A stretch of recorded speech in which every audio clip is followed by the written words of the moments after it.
Hi, I'm Chris. And I'm Jeremy. And I'm Fergal. And we're from Movie Smash. Comic book movies are having a golden age right now with the MCU. Movies based on comics aren't necessarily a new thing, but they're a big thing. Join us every other Tuesday on Movie Smash. We explore these movies and find some hidden gems. Every other week, we revisit some of the best.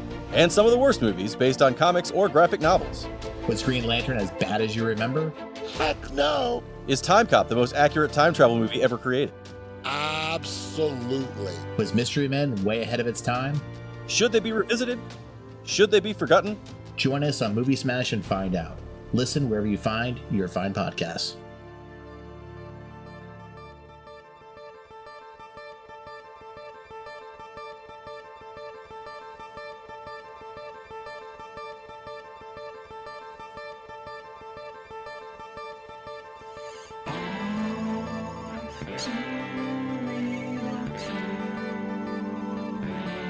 Okay, everybody, welcome to the latest episode of All Too Real 2.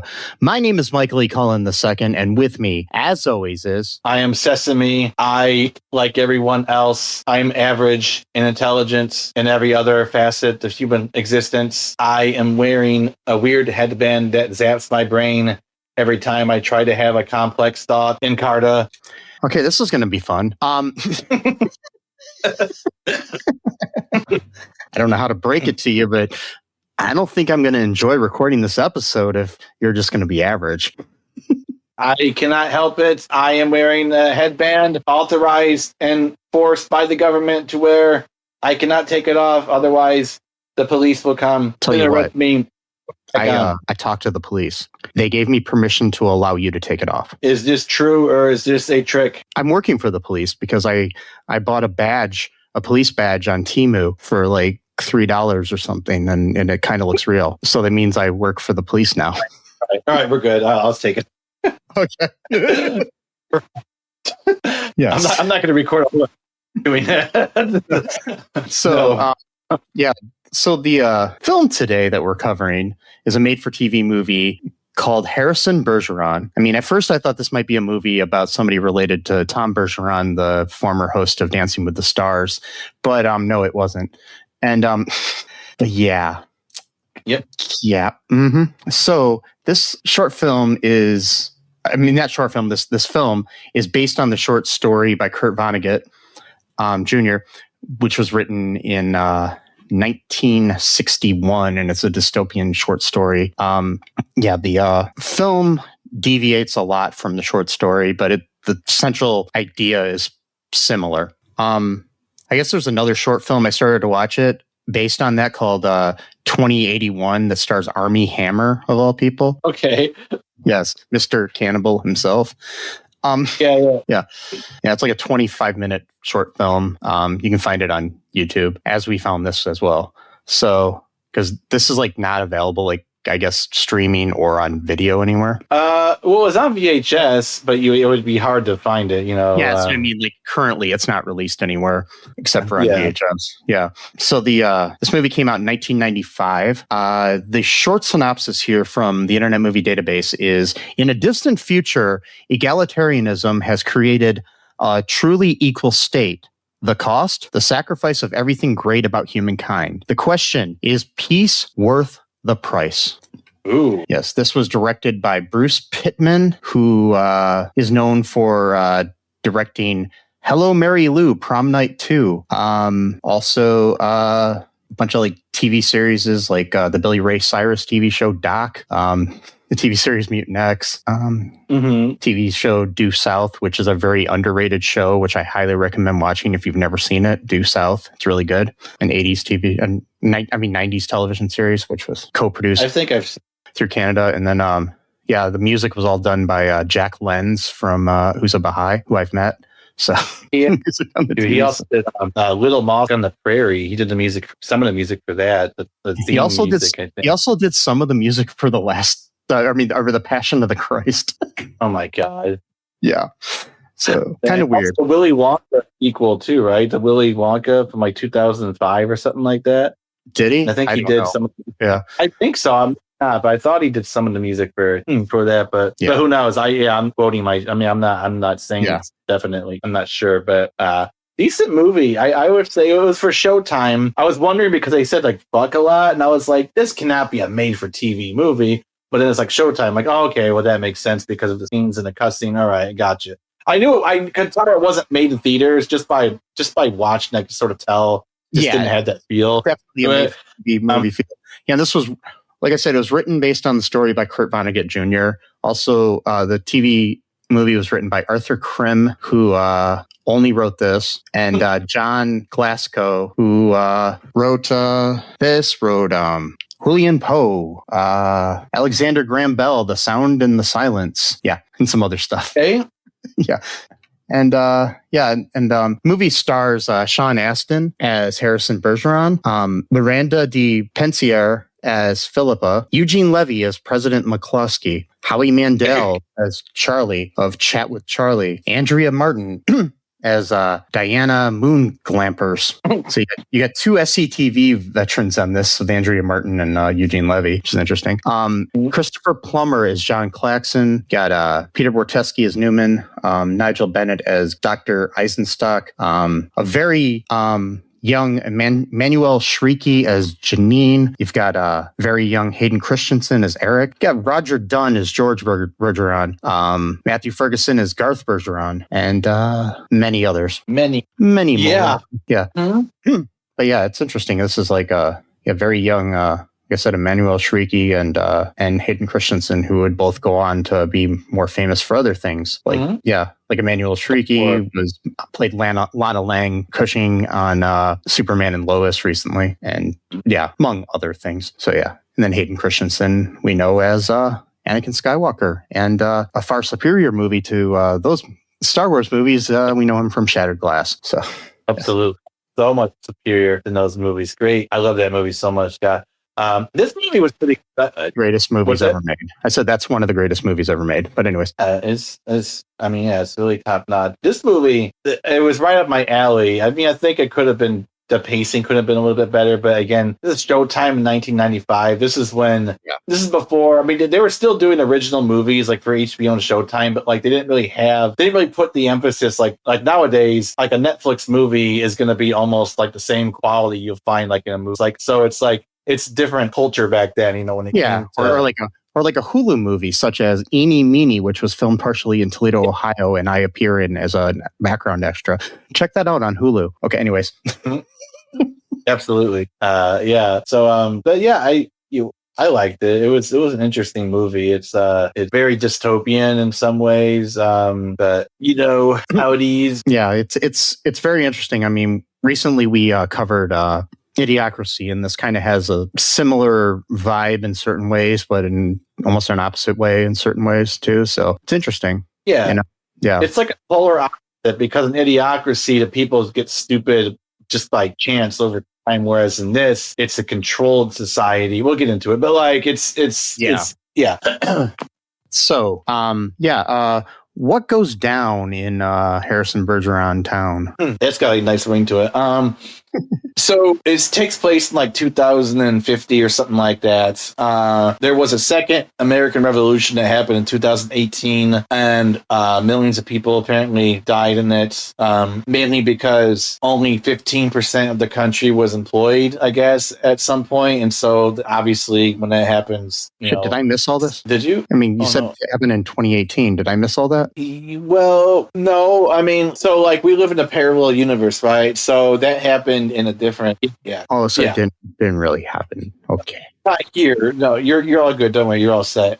You don't need your band like tightened or have more zaps in it. You're good. When was that? And so I just got zapped though. You got a little zap. It's like, it makes you. So it's wasted. But what happens is that the revolution happens, millions of people die. Supposedly, we don't really know if that's true or not. And this sort of false egalitarian society is created where everyone has to be average. So like nobody could stand out as being like super smart or great at something. And someone who's like quote unquote stupid, like they need like to be like lifted up a little bit. So like they have these things like they call bands they wear on their head. So if someone's too smart, they try to make the band mess with their brain waves to make them a little bit more dumb. And if someone's like way too dumb, then they do it so the opposite where they're like a little bit smarter. And that's how we dial it up and down based upon your on your to get you to what they call a perfect IQ of 100. Right. Which is interesting. So like in the first, like it's really weird because like you'll see a scene where they're in a classroom setting and they're handing out papers, and like the first thing that goes, was it like you what was it? Oh yeah, it's like you got a B minus. It's like you got a B plus last time, so you're showing great improvement. Like it's better to get a B minus than to get a B plus, like because then that means you're too smart or whatever. And then our bro Harrison here got an A. And like everyone's like mad at him and like making fun of him because he hasn't quote graduated yet because he's getting too good of grade. It's just so dystopian. Like, and his teacher's like, "Hey man, like you gotta stop being so smart, bro. I'm gonna send you to another doctor because your guy doesn't know what the fuck he's doing. I know a guy who's really gonna fuck with your head, so you should go see him." And then he's like, "Oh, I guess so." He goes to this dude and he's like tightening his band and shit. And he's like, "All right, we'll go try it out, whatever." And then he's like super smart too, but like he gets these like jolts where he like stutters and stuff because like it's also affecting his brain, as well, or whatever. And then he goes home and he's like playing chess with his younger broham. And, it's like everything's just like so boring. Like the TV shows they watch are just like lowest common denominator you can have. They have to have like the perfect balance of stuff in the shows because they can't be like too funny or not funny enough. They got to be like balanced and stuff. Yeah. And basically, you just end up with Big Bang Theory. Pretty much. I mean, that's pretty much what that is. It's like appeal to every single audience somehow, which means that nobody's really pleased with it, except for Big Bang Theory was for some reason a insanely old show, but that's the whole other thing. But by the way, maybe I'm being too harsh to Big Bang Theory. It's more like Two Broke Girls. So yeah, a little bit like that. And so it like there's lots of game shows. Of course, a lot of it's kind of like satire against our actual world, the shitty shows that people watch. Yeah, real. And one of them is this talk show where this guy's he's interviewing a plumber. Nothing against plumbers, but the fact that like that's the guest of the show. Like he's like, yeah.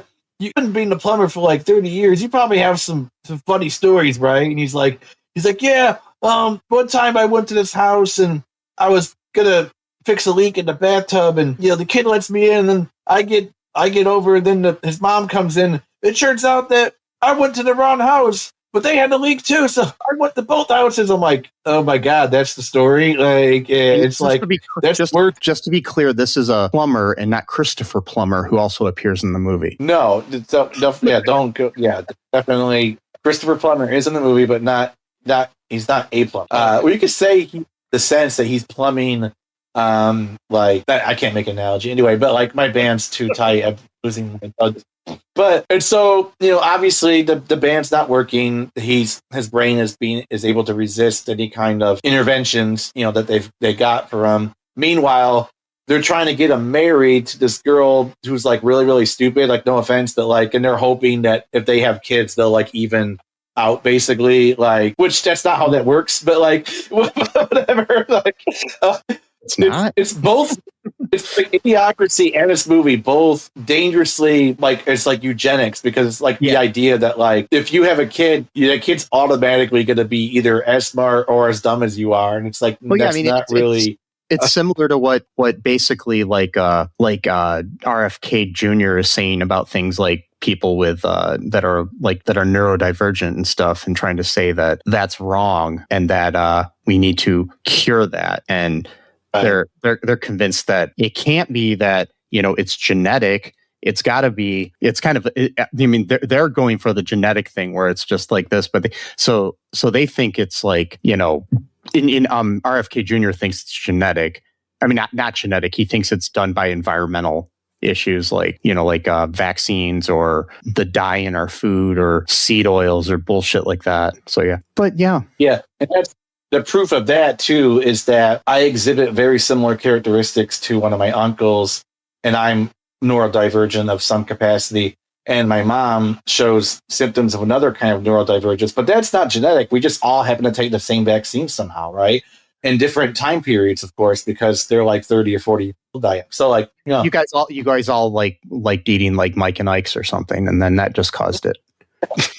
That's what it was, apparently, according to this idiot. But he needs to have his band tightened a little bit to actually juice it up to be a little bit smarter. So, if you want to watch a good video about RFK Jr., I recommend the Bituation Room with Francesca Fiorentini. She just released a long form video about RFK Jr. and all the bad things he's done in the last 8 months. So yeah, there we go. Yeah, and so like they're trying to get him paired off, married. He still hasn't graduated yet. He's way older than like all the other kids in this class because he's too smart. And like the other thing too is like he has to be honest, so he can't he's not supposed to like get wrong answers on purpose. He's supposed to stupider basically, and so he's got integrity by being honest about being too smart, I guess, for the world. It's like you can't cheat by giving the wrong answers. So yeah, right. He's like an honest man. He doesn't want. So he's got integrity by being too smart, I guess. I don't know.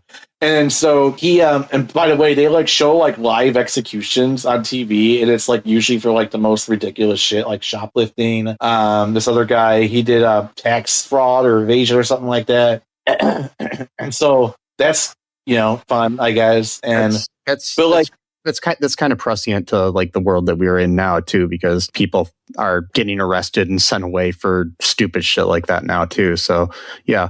Yep. And like the way they even display it, it's like not even such a big deal. Like they just kind of do it and then like it's done. Like it never went back to whatever they're doing. In this case, he's playing chess with his younger brother. He likes chess a lot, and that comes handy for the rest of the movie. And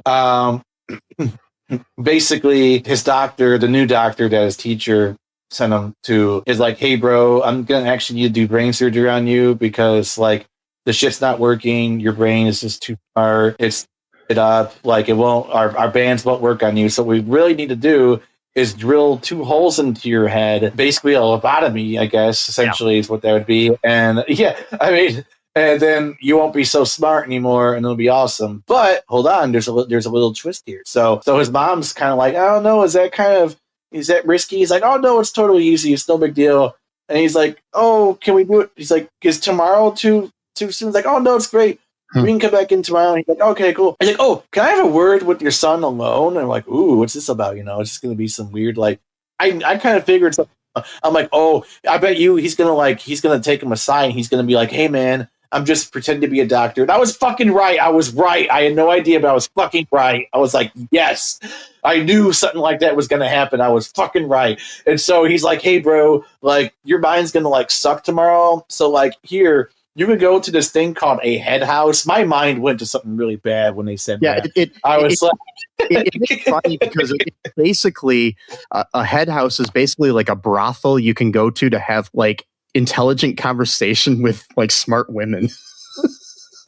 That's literally what it is. Like if your brain can handle what that is. And so he's like, hey man, like this is going to be the last night you ever have of like having a cool brain. So like you should probably go ahead and do that. And he gives her the address to like 28 Oak Street or something. I don't know. And then, and so he goes there and it's, again, like a brothel. All these women are dressed like very sensually and stuff. What I don't understand though is how come there wasn't any men there? Because obviously it's not a sexual thing. So how come there's no smart men? How there was no women? They're trying to say only men are smart, or I don't know, like, or maybe they're separate. Like maybe there's a head house that's full of dudes that are smart. Oh, but what if you're okay? Yeah. Okay. Yeah, that makes sense. And so she's like the madame, it's showing him around to all these beautiful women, and he ends up going with the chess master because he likes chess a lot. So then she's wearing like this really sensual red dress. They go upstairs. He pays the madame like $50 or whatever. You think $50 is really not that much money. That's a pretty good deal for an hour of chess, really, with the beautiful 2053. By 2050, that's what I'm saying. I think $50 will be like able to buy you a Coke. It's just That's what I'm saying. That's kind of like a good deal if you think about it, an hour at chess with a beautiful woman. So anyway, so they go upstairs and she's kind of flirting with them and stuff. And she's like, hey, you could take your band off. It's no big deal. And he's like, I don't know. Don't they, don't the police or don't they know when we do that? She's like, yeah, who cares? Whatever. And so she takes hers off and then he keeps his on and they're playing for like she kind of beats him within like the first 10. They just play like another. And so eventually the cops come. Oh no, the alarm set off. Oh no, the headband police are coming. They're gonna, bad shit, whatever. And so the headband police sound like a really bad police cover band. They do. The police they play like headband songs and like they like or they like instead of rock headband. Don't you? Go ahead. Speaking of prostitutes, yeah. Anyway, so headband, you have to turn on the alarm lights, or I don't know. Because you do know Roxanne's about a prostitute, right? So yeah, I know that. Yeah, you don't have to put on the red light anyway. And so Harrison, our broham here, being gentleman he went and put the headband on her head real fast so that the cops wouldn't think that she had it off. And then she goes, "Don't! I like him.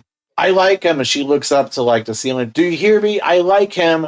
We're like, "Ooh, she's speaking to someone upstairs. What's going on here?" Oh, the plot thickens, And it turns out that the whole thing was a ruse. There is no head house necessarily, and it's all about taking people who are smart and then offering them basically a job to work at this secret facility where smart people work and they live, but they can't leave ever, and their only companions are the people who live there. So like that's it. They their families will be told that they died from the surgery, and it's going to be really sad, but not really, because they'll just fuck with the frequencies, then the families just won't even remember that they had a family member, which that's kind of even more dystopian, because it's just like they just force them to forget that they even had like a child or whatever. That's like really, that's like some scary shit. And so that's what turns out is like, oh, Harrison's so smart. Would you please join us? And my dad, he's smart too, because I was telling him about it earlier, and he goes, wait a minute. If everyone's average, then how would they be able to run a society? I go, aha, you just discovered the main plot point of the movie, Dad, before you even got into it. Because, as it were, obviously, if everyone's...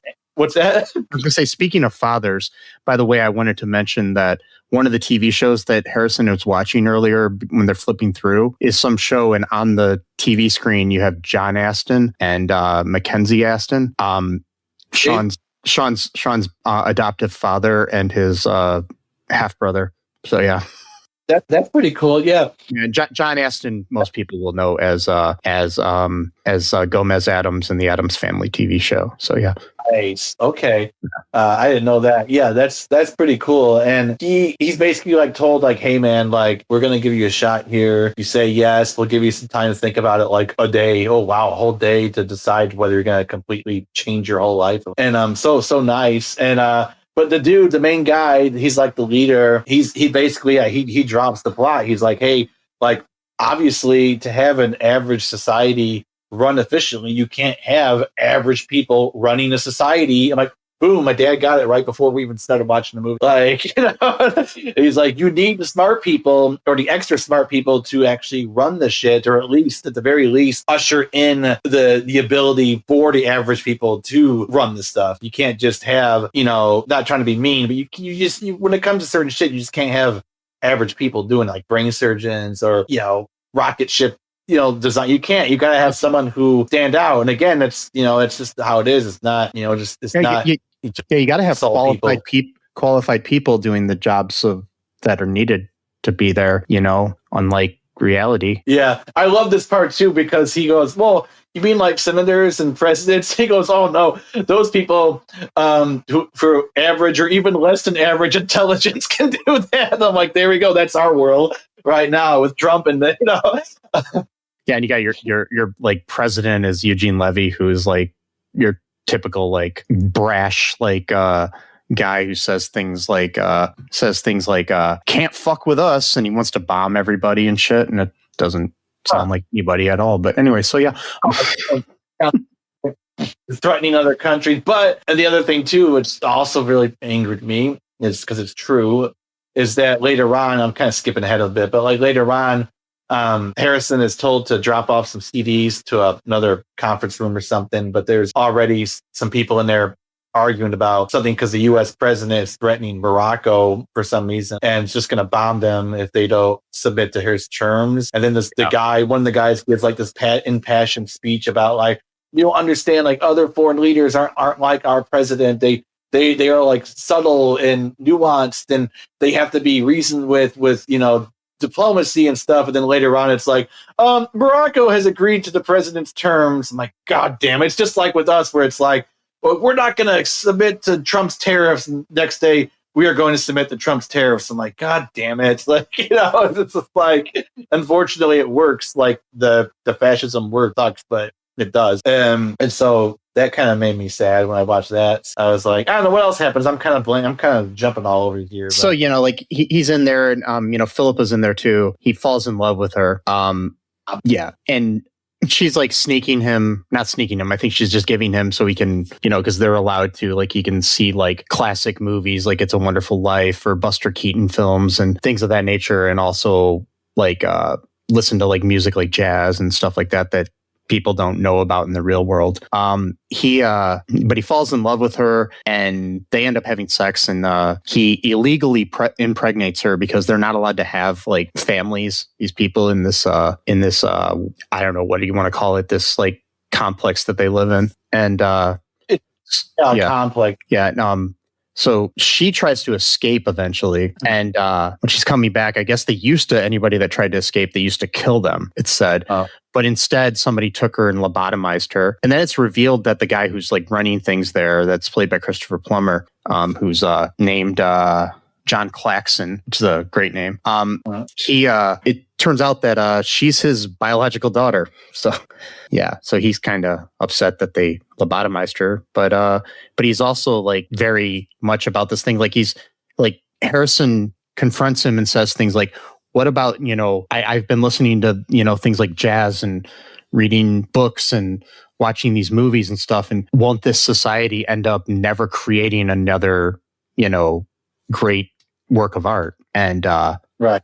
They're listening to like Beethoven, and he's like, we'll never hear that. There'll never be one. He says, I don't care, but it'll stop us from things like this. And then he shows him like all these like images of war, like World War II and whatnot, and like the atom bomb and all this other stuff. So yeah, it's so yeah. And it's like this beautiful, horrific scene, like yeah, and you got to basically, get rid of, you got to throw the baby out with the bathwater, sort of thing, And yeah, I mean, he said it made him very sad. He just takes this very stoic approach to life, where he's like, if I had to choose between this, I would choose this because having great music isn't really worth the price of like genocide. But again, he's kind of presenting a false choice between two extreme narratives that necessarily don't line up with each other. Because like, he's trying to say that envy is I'm like, okay, but I'm sorry, dude, Christopher Plummer or whatever, Klaxon, whatever. The Holocaust didn't happen because Hitler was jealous of Beethoven. Like, what? Yeah. Like, it's just like he was jealous of Wagner. No, I'm joking. Sorry. Yeah, he was jealous of that fucking weird crypto-fascist German nationalist, supposedly a great composer. I don't really know. I haven't really listened to it, but I don't really listen to classical music that often because I'm not smart enough, I guess. So, but Wagner was the only like music he would let people listen to. So it's just like, apparently he was supposed to be really good, but his operas would go on for like 6 straight hours. I'm like, come on, like that's too long. And no one wants to really go. I guess people did though, but also do. But that's it. That's like his false choice that he's like, it's either envy, it's either genocide or Beethoven. Just like, okay. That's like, okay, it's either, basically it's like either all women are sexually assaulted or we have hamburgers. No. Right. There's no. It doesn't make any sense. Like, what are you talking about? Like, what the fuck are you saying, dude? Yeah. It's just, and And he's very stoic about it. He is. It does make him sad because like he's like, if I had to choose between this and this, I would put the gun to Beethoven's head himself, and then he throws the CD in the fire pit. But then later on, he has a copy. He just plays it again. It's just like. I mean, that's what he would do. He would put the gun to Beethoven's head and kill him, and then he'd just bring in another Beethoven. That's what he would do. Exactly. I mean, yeah, they figured out how to clone people by then, so they could just do it or whatever. What I don't understand is a big flaw in this movie, though, because the logic of it is like I can't really pinpoint it, but there's like I can just feel there's like my headband's not working. There's like a fatal flaw of this logic of this entire idea of like, well, we need inequality in order to have egalitarianism, but it's not real egalitarianism because the people don't even know what they're missing. So how could he even have a society like that when people don't even know like that they're being deprived of something? It's just like it's like you can't have the sour without the sweet sort of thing. It's like but I mean, in reality, like through fascism, you got to create a bad guy anyway. So, it's like, oh, we're the normal people, but trans people or immigrants or whatever are the bad guys. It's like you gotta. That's how you come to the conclusion that this is the normal thing. But like you're saying, yeah, like if above average or below average on certain scales doesn't exist, how do you know what the average is? Yeah. Just because that's what you're told from the higher up or whatever.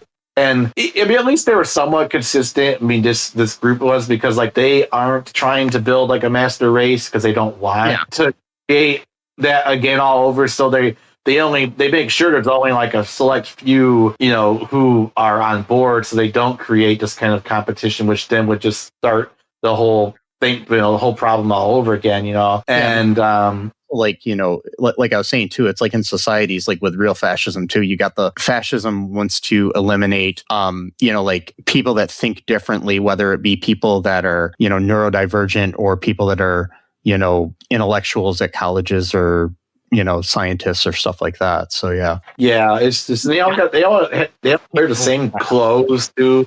What's that?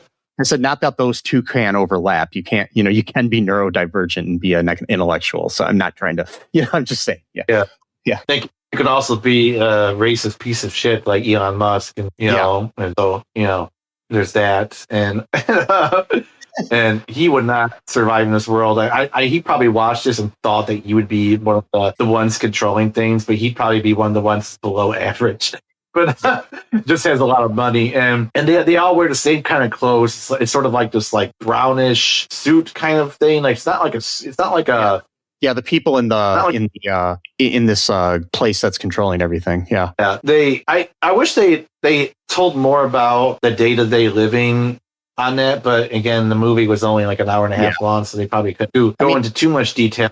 If they took this version of Harrison Bergeron and made it into like a I don't know, like an HBO TV series or something, it would be kind of cool, but like modern day, but like I said, this deviates a lot from the Kurt Vonnegut book. So and so to kind of speed through, because not a whole lot happens in the movie, but it's because it's very much more on the philosophical side of things.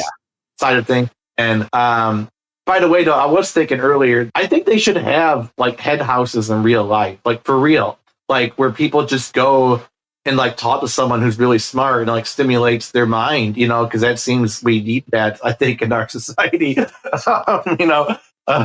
Don't we have those? Aren't those like what you call it? Those political organizations that like decide everything. Like I'm joking.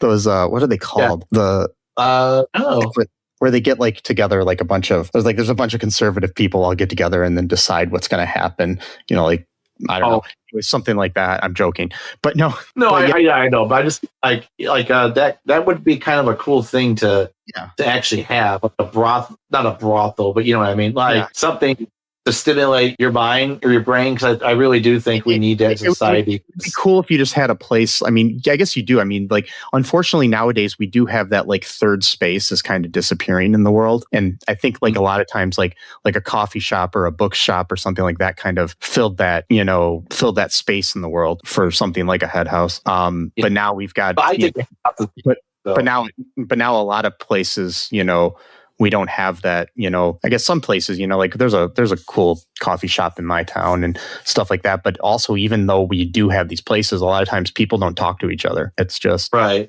You don't have that gathering space. It's more people are just online, going on Twitter or Facebook and just telling people that they hate them and stuff. It's not intellectual discourse on there. Yeah. The atomization of culture. Yep. Mm-hmm. My community is elsewhere. I've got friends, I'm talking to in California right now, which is fine, but I'm going to ignore like the person right next to me. It's that, I'm not saying you have to choose one or the other, but it's like, it's just, it's interesting. Like you see it too with like religion. You'll see like, let's say a person will drive like, 55 minutes to go to their church when there's like literally a church down the corner, you know what I mean? Because that's not their community, so it's like, it's, yeah, and I mean, I'm a shy person. I mean, like, I'm not, completely. I'm more of a introvert. But back when I was in like high school and stuff, I used to go to a coffee shop and I would just meet people there.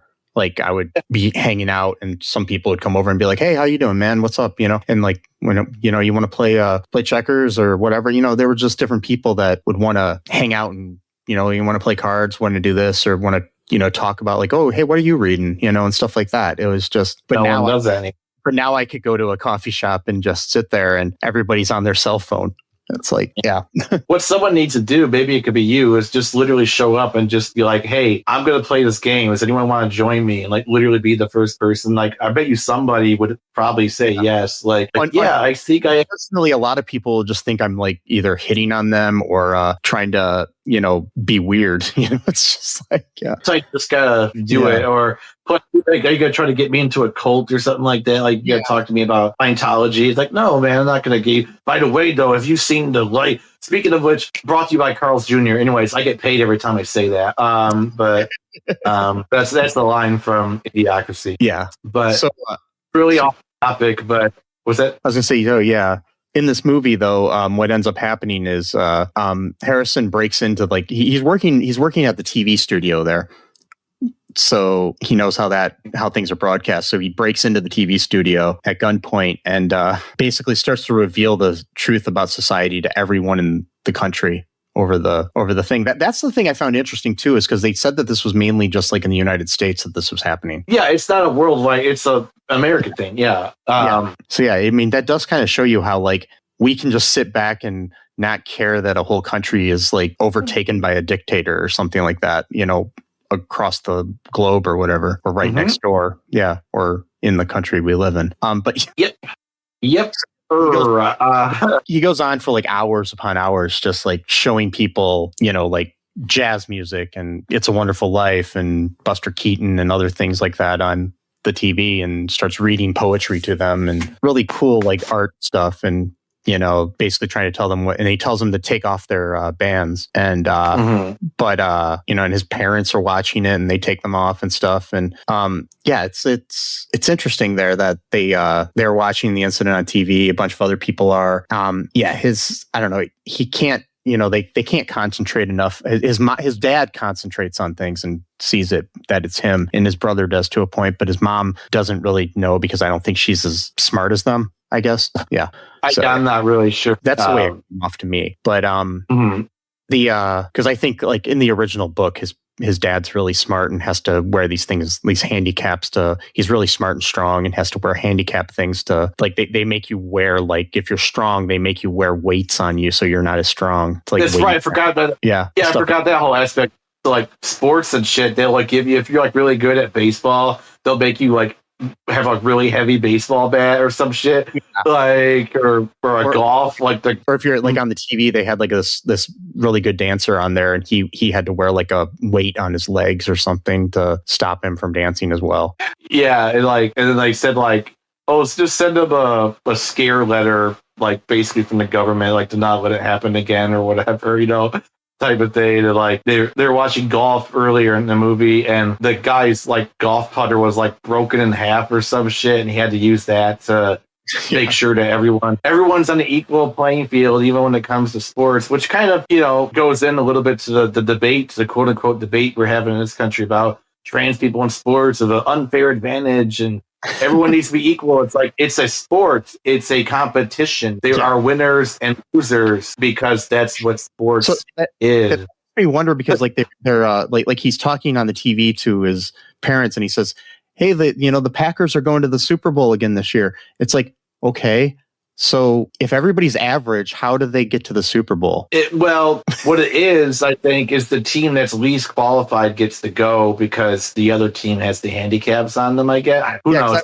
But either way, that's not egalitarian. That's like, because if anything, all the teams would be in the Super Bowl.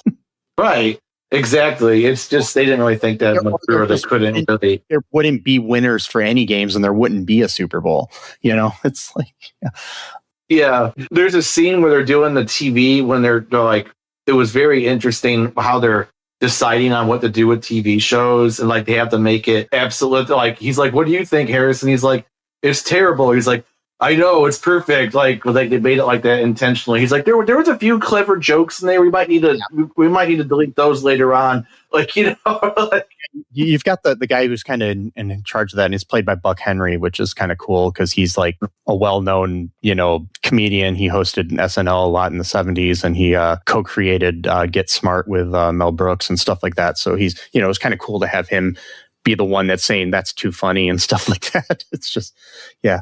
Like we gotta get those clever jokes, and like also too about like what was it like? Each kid's got their own pets, but they want to make it seem like one animal is preferred over the other or something like that, or like. Yeah, and like Harrison at one point came up with an idea for a TV show that kind of sounded like Mr. Rogers or Sesame Street, where it would teach kids, how to live in society better or something like that, where they could all fit in. But then the response to creating that show is we don't do educational television because there might be kids that can't see the TV. Right, or don't watch it. So then so be unequal to zap their brains. And it's that's what Phillipa even said. She was like, that's the beauty and the horror of this place, is that everything's anticipated beforehand. Like anytime you try to think of something, they've already got an answer for it. It's like, like, but yeah, this movie gets me off.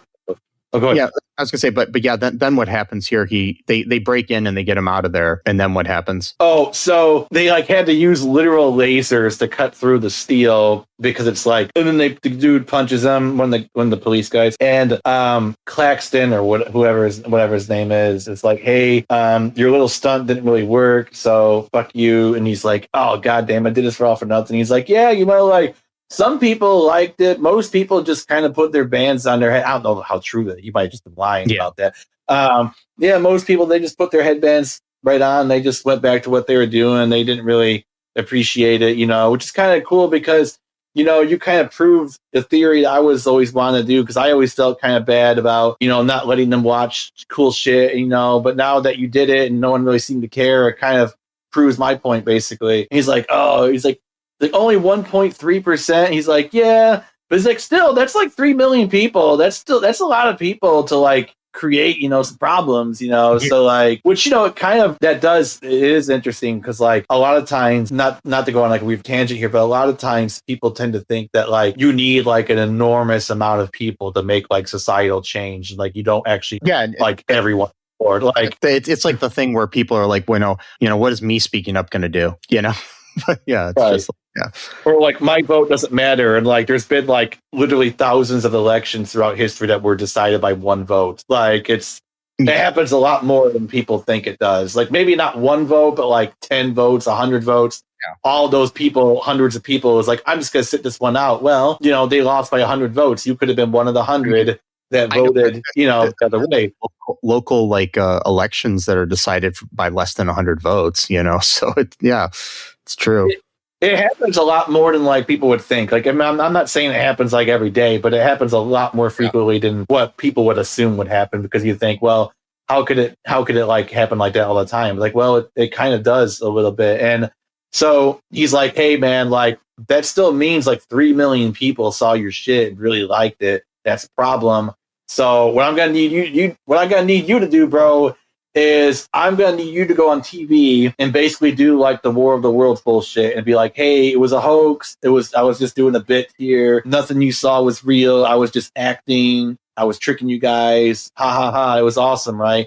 And if you do this for me, I will keep you informed on the love of your life's life, who now is lobotomized, and and you could like know, I guess, her life of being not smart anymore, which that would actually seem to be torturous. So how would that even be a selling point for him to do? Like, if anything, that would be a disincentive, which it turns out it is, because my dude here does the whole Buffalo politician guy who just fucking killed himself on air back in the 80s, but he did it in 2057.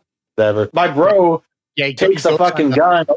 He goes on that Charlie Chat with Charlie show that's hosted by Charlie, who's played by Howie Mandel. Almost every actor in this movie is Canadian except for Sean Astin. Yeah, that is interesting. I wonder if it was like Canadian. It was a co-production between Canada and America, and it was shot in Canada. So, yeah. Well, that makes sense, because didn't you tell me a long time ago that Canada has like certain rules about like there has to be so many Canadian actors or people involved? Yeah, okay. I actually kind of agree with that law. I think that's like one of the actors in it, it was like, who was it? Like let me look at the trivia here. Here it is. It was Emmanuel Shrieky's debut film. Like I said, there's also Andrea Lewis's debut, and she was regular on Degrassi: The Next Generation. So okay, there he goes. That's another one of those staples of Canadian time. Mm-hmm. And so my bro shoots himself with a gun that looked like it was made in 1960, so like 100 years before what they're living in. They got fucking lasers now. And he's like, no, I'm going to go out the old-fashioned way. Don't give me fucking lasers. I'm just going to fucking shoot myself. And that kind of pissed me off, because I wasn't expecting that and didn't want that to happen, but whatever. And then so he dies, obviously, and they're like, cut to play the music, play music. It's But what's made me really sad, though, is like it didn't have any effect on just like his sacrifice, like basically was like for naught. Like him playing the stuff didn't do anything, him killing himself because like his own parents saw it on TV. They're like, what just happened? He's like, I don't know, something sad, I think. So it's like their own son killed himself on air, and they don't even like it did have some impact, though. Barely. Very minimal. We have the final scene. There's a young boy and his friend get together in his bedroom to watch the first 4 hours of Bergeron's broadcast without their bands on. So they take them off. And then the mother looks up the stairs, and we realize that the mother is Phillipa. And so the boy is his kid, played by Hayden Christensen. So he does not even look at all like him, in my opinion. I could bear resemblance. If it was Hayden Christensen, which is weird. Yeah, and then I believe. The way I could tell is when he smiled. Oh, okay. That was like what sold it for me. But I mean, this is like Hayden Christensen, like at puberty. It's not like Anakin Skywalker.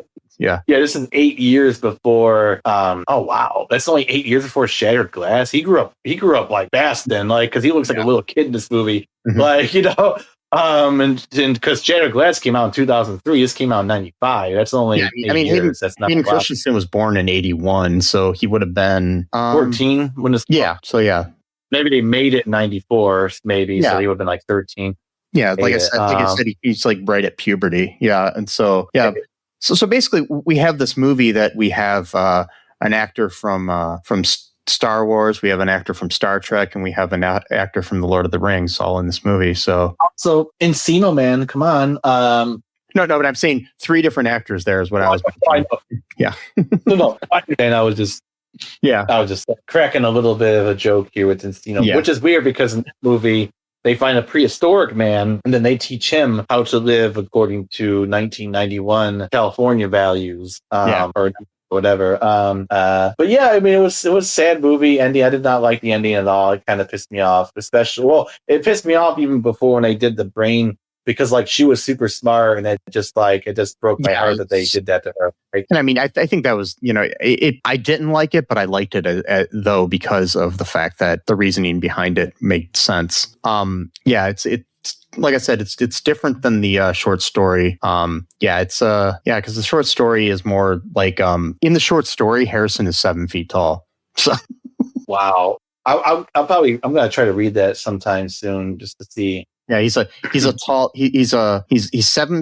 according to the character breakdown here on Wikipedia, he's a 14-year-old son of George Bergeron and Hazel Bergeron. He is 7 feet tall, genius, and an extraordinarily handsome, athletic, strong, and brave person. And then, so basically, he's got all of the traits that are too good, or it's like his dad is a very smart and sensitive character. He is handicapped artificially by the government. His mom is described as perfectly average intelligence, which means that she cannot think deeply about anything. And then there's like all the other characters don't exist in this because there's only like 5 characters. There's another character called the ballerina who is a beautiful dancer who is burdened with an ugly mask and excessive weights, as she is the fairest and most beautiful and most graceful of dancers. Then there's one of the characters' name is used, Diana Moon Glampers, which Andrea Martin's character has that name in the movie, is the handicapped general.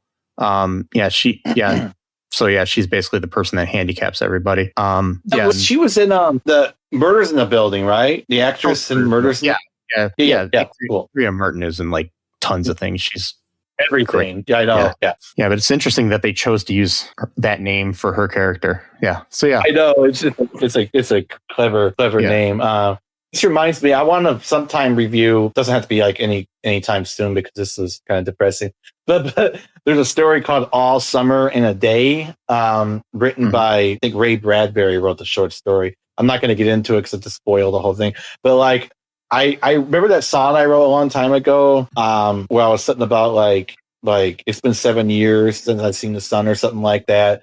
That was actually based off. I'm not going to give too much away, but that was based off that short story. They had us read that shit when we were like 13 fucking years old, dude. Like I was so depressed, like reading these stories. It wasn't just this. She had us read. My English teacher, I think she was going through some stuff because she had us read like one depressing short story after another for the entire goddamn. It was this one, and there was a story about this guy who was like severely mentally impaired. And they like gave him like some kind of elixir that like made him super smart, but it actually was killing his body though. And then like in order to save him, they had to like take him off of it. So then he became like, mentally impaired. I'm like, great. Thank you for making us read that one. I appreciate that one so much. I think it was called Flowers or something, or was it Flowers for Algernon? Yeah, I think that's what it was. Flowers. And they did like a episode of Sunny in Philadelphia, did like a comedy, like a satire version of that with Charlie. Yeah, there was also a satire version of it in an episode of News Radio as well. Okay. Yeah, I've seen that one too. Yeah. And there was another one she asked me about, sorry, go ahead, man. I'm like blanking here. We will check out, I think, the short film version adaptation of All Summer in a Day. It sounds interesting. And one of my Facebook friends stars in it. So Keith Coogan is in it. Which one in the 70s? Because I'm thinking of one from the 70s. Is there another version, or there's a version from 82? Yeah, that's probably the one. Maybe that's the one. Yeah. It's short. It's only like a half hour long. It's not like it's a 30-minute television adaptation that was broadcast on PBS. We're not going to have PBS anymore because anyway. Sorry, go ahead. Anyways, so we're kind of diverging here, folks. Sorry about that. Yeah. Anything else you want to say about Harrison Bergeron? Nope. No, I'm good. Okay. Yeah. Folks, I have nothing else to say either. Hope you enjoyed this episode. Make sure you tighten up your headbands and, don't think too much for yourself. I'm just joking. No. Think for yourself. Be creative. Be different. Be yourself. That's my favorite. That's my code of life that I've had for my whole life is be different. Be yourself. Also, folks, one thing you can do that, not a lot of people are doing, unfortunately, is go to all2real2.com and check out all of our links there. It's a unique thing. It can make you a unique person. Go there and check out our Patreon. join our Patreon. It's the best way Join to us. support the show. Also, you can share the show wherever you want on any social media. We've got links to all of our social media there. Be sure to subscribe to the show wherever you're listening to it. Make a comment, give us a like, give us a 5-star review, whatever you can do on whatever platform you're hearing my voice right now. Do it. I command you. No, I'm joking. No. The headband. Yeah, the headband commands you. The headband command. It's my new. Well, I like that. My headband command band. That's my new band. I like that. We just play with rubber bands, and it's just a guy with a rubber band just going ding ding ding. No. So also just remember that no human is illegal. Trans lives are human lives. Yep. Free Palestine. Fuck the oligarchy. Fuck fascism. Remember that I love you. Tighten your headband. Tighten your headbands, please. Thank Sesame you. loves you. I do. And until next time. Sure. Bye-bye. Thanks for listening to All Too Real 2 podcast, a Cullen Park production. Produced and edited by Michael E. Cullen II. Music by Matthew Hawes. Subscribe and share the show. Visit us at cullenpark.com.